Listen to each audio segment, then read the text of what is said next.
self-limiting. Ibig sabihin, gumagaling maski walang gamot. Pahinga lang, inom lang na maraming tubig, kadalasan yun lang.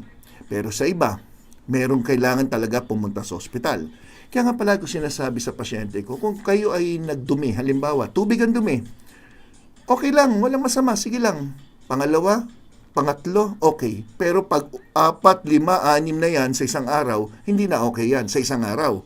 Kung una, pangalawa, pangatlo, pero napansin nyo pagdating ng apat na pagdumi nyo, medyo buo na. Tapos na ang problema, pagaling ka na, pa-recover ka na. Kaso may ibang pasyente, isang beses lang nagdumi na medyo tubig, uminom agad ng mga pampatigil ng pagdumi. Okay?